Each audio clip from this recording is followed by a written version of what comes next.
muhiimadu waxa way hay inoo dambayso hebel magaalba muslime Soomaalida ninka qaybinaya in la dila waajib way ninka dalku qaybiya waa in la dila waajib kan farmaajo hadda miskiinka ah waa doqon waa hore inuu waxan kala tuuro kulli inuu kala tuuro laano sharciba ma aha dan kuma jirto waxa inooga sii daran hadda qaybinta siyaasiga ee dalad waxa ka daran qaybinta diineed qodobka inaan baroojiwaan rabo bay hilmaamayba qodob khatar jira qodob khatar ayaa jira in yasiyad baraa oday aqli badan buu ahaay masaa'il kale oo isku haysanahay dambeeyaane xilligi hada guri baa fadhiya hada waxba ka garan maayo inuu isku iloobay waa yeelay xilli 86 ayd baan u malaynaya 88 wafdi Iiraan inoo yimid muqdisho yimaadeen waxaan rabnaa inaan Soomaaliya maal gelino safarada fiican ka furanno aynu wadanka dhaqaalihiisa soo qaadno waxna ogolaataan qoliyay la talinaya asaga iyo qoliyay golaha sare iyo saraakiisha oo dhanba waxay isku waafaqeen wasaaradii in nimankaas dhaqaale fiican laga qaato wadankana safarada fiican looga furo sida carabta loo soo dhaweeyo ina sabir wuxuu ku yiri gaajaba ayna haysay yeeli mayno Iiraan bas bay naga tahay maxaa jira Soomaali qabiil iyo xogo goof iyo beer iyo bay isku ku dagaalantaay maalinkay Iiraan inoo timaado madhab shiica bilaaban Soomaali waxay u dagaalamaysaa buri sida carabta kale barka wuxuu yiri hadda waxa u dagaalami doontaan buri shiica iyo sunno waxa carabta hayso Soomaalida arag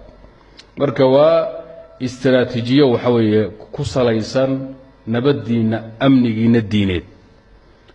diineed wuxuu asaas u yahay inaydan ku kala tagin aragtida diineed ninka Soomaaliya lagu arkay inuu shiicnimo wado kurka la gooyo sharciga qaba hadayba wadadalahayeen waxa banaan in gaalnimo maslaxa loo galo ninka umada qaybinay maslaxa loo dilo maxaa ku diideen marka qadiyada aad ogaada midan qaybinta dalkana hada waa doqonnimo ninka ka taliya Soomaaliya ama gaal ha noqdo ama muslim ha noqdee anaga dantaanada diineed waxay ku jirtaa inay Soomaaliya mid ahaato ninka qaybinayna wadaadna Allah ka dhiga madaxa lagu dhufto laano kan gaalkay ka talinaya markaan tabar helaanaga ka tuuran doona dalku noo midaysan oo waaxid ah oo qaybsanayn markaan tabar helo anaga cid barakala kaga qaadi doon laakiin qoom duloobay oo kala tagay oo 20 firqad noqday si isku keenay waagadam warkaas carab la isku keeno goof yar oo banaadir ka yar ba dawladda Kuwait iyo Bahrain iyo Soomaaliya arag Qatar iyo Qatar oo dhan naga reer macalina ka badan Bahrain wada aragteen qoyska Soomaaliya oo yar ba ka badan Kuwait jibsan Soomaaliya xataa ma dhanno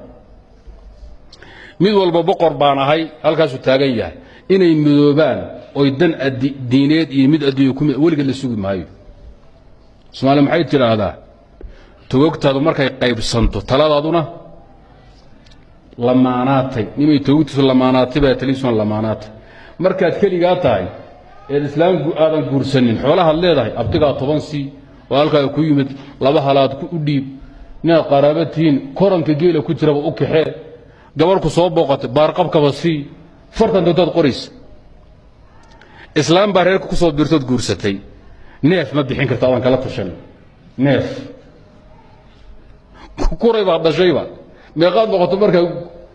saddex baad noqotay lama dhaqaajin karo urgi baa Allah kan si daawo waran waqii wuxuu ku soo dhiibaya wan urdufo ku soo dhiibay ama uu badiidiba ummadda mar haday qaybsanto rajamalaha nin tukanayo salaad ku jiro sujuudsan uu nabigu yiri Abu Bakar oo soo dib Soomaaliland ma garanaysaa waa nin sujuudsan hada nabigu waxa layla soo diray dadka tukan aan ka leexdo Abu Bakar wuxuu nabi Allah sayfta buu qaatay waladul istaagay wuxuu yiri man tukan haya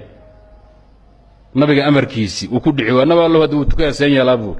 sayfta keen Umar buu nabigu u dhiibay wuxuu Umar ninka soo dib أنا سلات كتيرة عمر نتيو كلا قبضتي والنفسين واي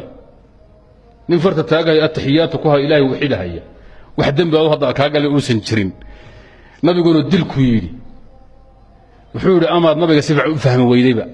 amarka nabigu ku siiyey bal ku noqo nabi allow maxaad tidhi seebta iska keen baa layidhi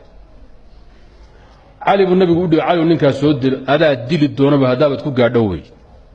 ninkii intii loo tashanay wuu cararay wuxuu haddii abubakar alla kaa badbaadiyey cumar alla intuusa cali ku soo gaadhay meeluu ka baxan la waaye nabigu wuxuu yihi waladii nafsu muxamadin biyadihi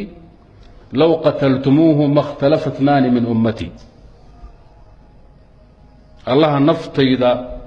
gacantiisu ay ku jirtaan ku dhaartay haddaad dili lahaydeen laba axad oo muslimiinta ka mida isma khilaafeen dhiigga muslimiinta maxaa loo daadin inaad midowdaan mararka qaarkood yaa amar haya rasuulka ilaahay na baray dhiiggu inuu xaaraan yahay midnimadu waa khatar wey haddaad kala tagtaan wax idiin socon ma jiro soomaalida waxay tidhahdaan reer macallin waxay yidhaahdaan walaalo muxuu ahaa iskhilaafay wayna xoolo yaraan wayna xabaal badiyaan soo sidaa ma ahayn way ogyihiin midnimadu waxay tahay wactasimu bixabli illaahi jamiican walaa tafaraquu tafaraaruqa cudur ka badanoo ina haysta ma jiro ama mid siyaasi oo qowmi ha noqdo ama mid ha noqdo markaas diini ha noqdo istiraatiijiyadeennu waa inaan diina laisku khilaafin dalla aan la qaybinin labada ka shaqaynaysana waa in lagu jihaado intaa waa fariintayda in badanna waama soo wadayba hadday marka calmaaniyiintii iyo qowmiyiintii dimuqraadiyiintii wadaad xumihii soomaaliyeed hadday waxay leeyihiin hawshii ummadda ha la midayo 10 sanaan ka soo dhawaaqayo ilaahay waad waalanta kulligood in la dumo waajib 10 sanaan soo lahaa hadday ku leeyihiin waana la qaybiyey waddanku waa laga shaqaystaa kana sameey waa lagu kala tegay hawsha iyada